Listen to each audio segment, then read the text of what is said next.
Good morning, welcome to Live on TV. These people wearing rubber gloves. I'm your co-host, Jacob. I'm Cleo.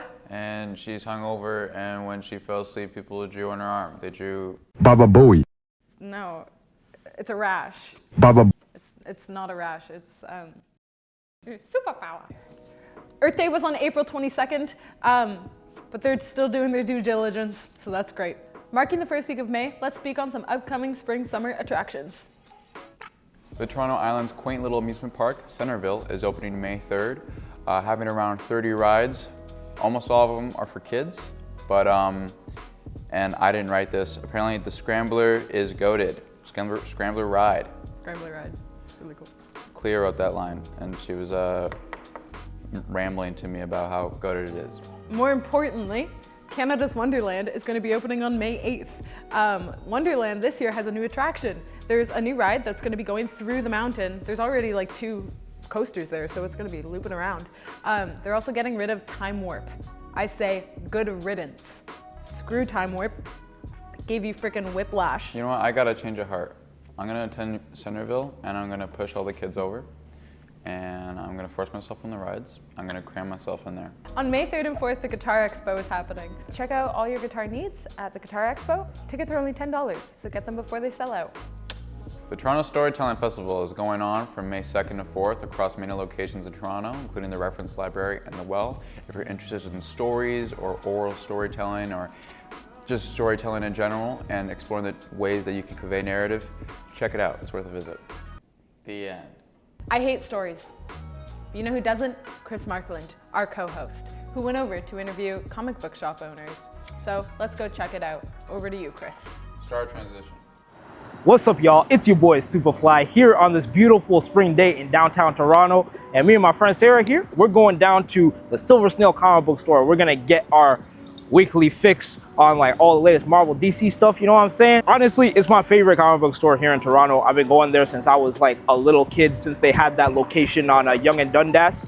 In recent years, they moved their location here to Queen Street. So we're gonna go on a little journey here today to get our weekly comics.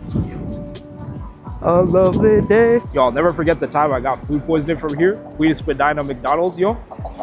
It was like 2 years ago.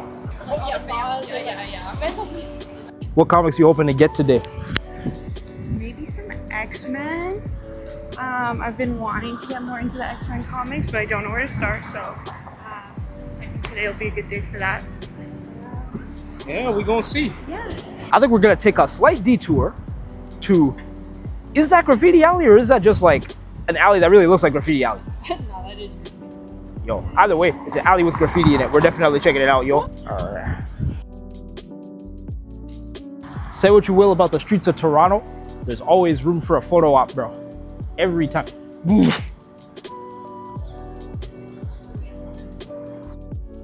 So after our little impromptu photo shoot, we resumed our quest to the Silver Snail comic book store. And after another 15 to 20 minutes of walking, we eventually reached our destination. And believe me when I tell you, it did not disappoint. Now we just gotta figure out how we're gonna get across all this traffic, yo.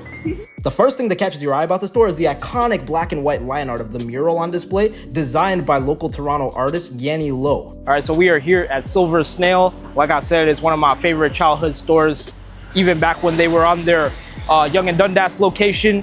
I used to go there all the time as a kid, and now that they've relocated here to Queen Street West, I'm really excited to like check it out again.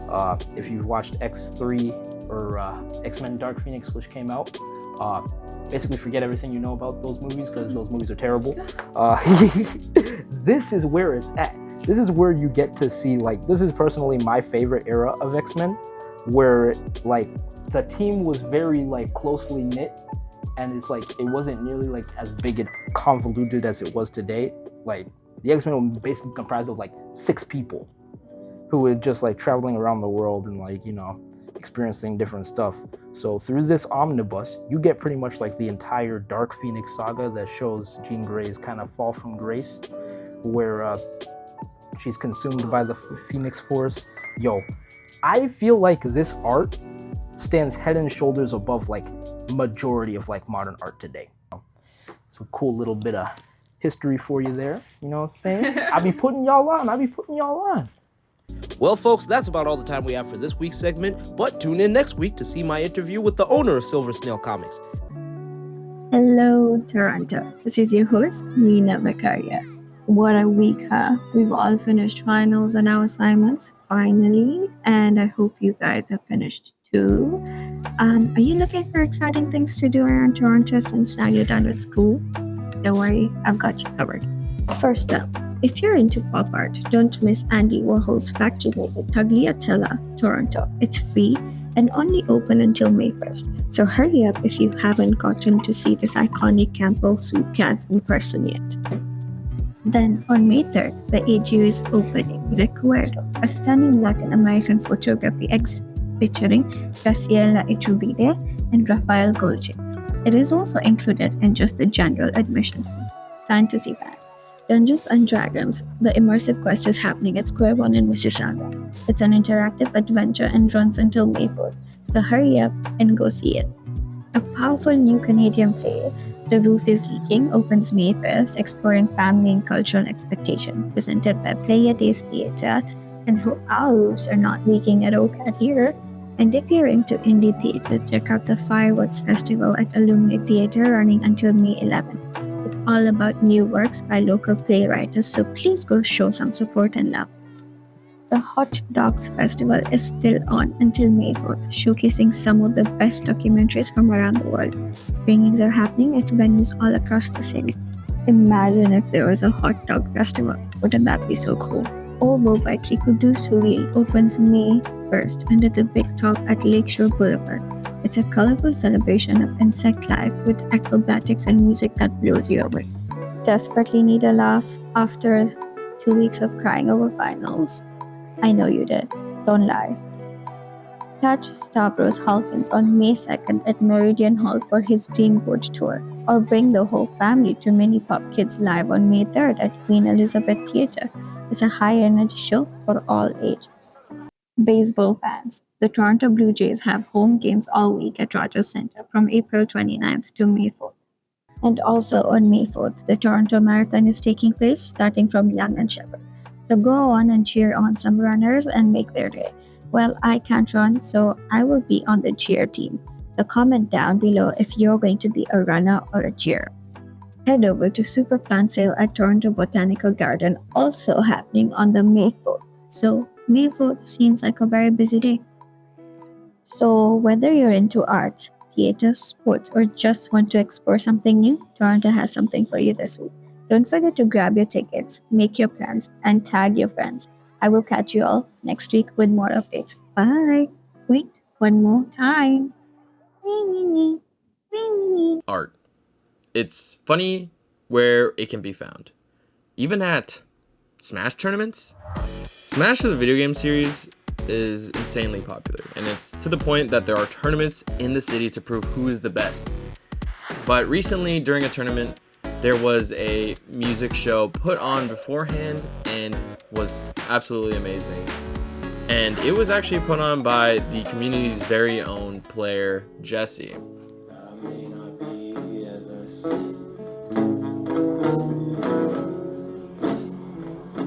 Oh, my love,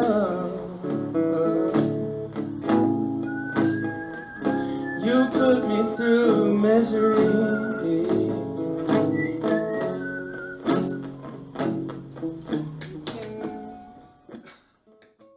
Now, I was able to catch up with them and did a little interview about the community and how inspiring the community can be. My name is Jesse, and I've been doing music for like 6 years. And I joined the Smash scene like 3 years ago, just as a way to get out there after COVID. And it's such a warm community. And now that I'm starting to work on music, just like, it's so beautiful how easily it bleeds over. And I can play for a group of close friends.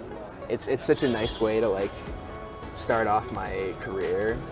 I mean, playing for like friends I've had for 3 years, like it's so intimate, and it's starting to open up this whole, it's opening up like an entire new I don't think I've ever seen this before, which is we might start having Smash tournaments that are music festivals. That could happen, yeah. Like the first one basically is happening. It just happened? Like in September. No, in September. I mean, this was the first. This is small the first, one. yeah. This, But like, I know what you're saying. In Yeah. regards to a festival, like all day music, Yeah. all night music. Yeah. The Lake House has been run by Bill in the London scene for a while, and like. Now we have multiple acts, like it's like 3 acts. Yeah. People are coming in and playing the drums, like we're gonna bring more stuff, like, and in September we're doing another one, like, and he's gonna give me a slot, because I played like 2 songs at the end, and he said, I want you to have a chunk. So the fact that like even just playing Smash and you go to another tournament that's not even like music oriented, just having that space to just play around with music. We're building allows you, We're building like something that could turn into something very beautiful, like, these are great ideas. Yeah. I would like to also know, just really quick, how you got to, you know, how did you get the opportunity to play at this venue? I mean, it is like a smaller, like it's more of a showcase shop, but it also, you know, has been used for other events and, you know, for music videos as well. But, you know, how did you come to be able to use this space, actually? Well, I mean, we were running tournaments in it. And I've been at these tournaments since the start of the series, which was like 2023. Yeah. Just the guy who runs it. It's been a while, and I mentioned it when he was in earshot, and he just said, "Feel free to host." It's great. I got all the Greenhouse Bros. Yeah, no. And I just want to say, like, really quick, like how amazing the songs were. Like, I can tell that they're very personal and they mean a lot. And like, in the lyrics are just so, you know, they're hard hitting at times. And I'm like, okay, yeah. And those emotions come through. Yeah. I honestly just want to, you know, maybe kind of lighten up the mood a little bit. You know, we're getting so deep. No, but it's okay. I would love to hear maybe some inspirations of in music of yours that, you know. How I get inspired? Yeah. To me, it's, I don't know. I'm obsessed with watching videos of live performances. Because, like, really, like, the thing people forget, especially in this generation, because there's a lot of oversaturation and people struggle to find themselves. Like, once you, like, know what kind of tone you want to do, like, you have to listen to the sound of the crowd. And I learned that from watching live, like really good live performances. You can feel how they react, especially stand up too. You can feel how they react and they go, okay, they made this sound, so I should push it in this direction. And this is like my first show, like, in a really long time. Like, first show, like, for people who came to see me ever. Yeah. So I'm just starting to learn that, but I can't wait to try more of that. Like, even just cracking a couple jokes and getting a laugh, like, felt awesome. So, that really inspires me. You can just work on that forever and get better. Where can people find you and maybe find your music? Sure. Oh God, I mean, it's Jesse Blue Latrell on just all one word on like Instagram, and you can find me on YouTube. I'm on Spotify, Apple Music. I'm gonna start posting live performances on my YouTube page, and I'm also going to start busking and recording that. So I'll probably try and post a bunch of videos. That's the plan. Well, catch Jesse anywhere in Toronto, basically. Anywhere, you know. But I'm very excited for what's in store for what you have for the future of music. We're going to try and get a little Toronto crowd going. Of course. This will be fun. Yeah, okay. Awesome. Thanks, man. Thank you. After the interview with Jesse, it was apparent. The communities and spaces that exist within Toronto are to be shared, and not just within the communities, but to others who may be interested. A head shop being used as a venue can still serve as an intimate setting and allow a great time to be had. I think it's very important to think about this when looking for ways to present work or even to look for work, because every single corner in Toronto may have some gold just waiting there to be discovered and ready to be seen by other viewers and inspire other viewers.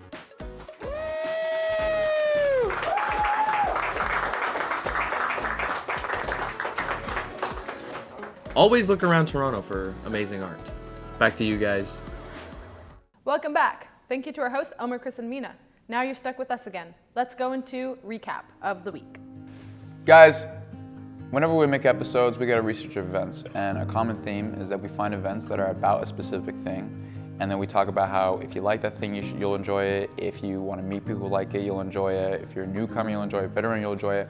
And this knife show, Toronto Knife Show, is no different. It's just like that. Here's the thing though. I'm not interested in knives. I don't think anyone here is interested in knives, and so we didn't go. Speaking of knives, let's cut to the Canadian election.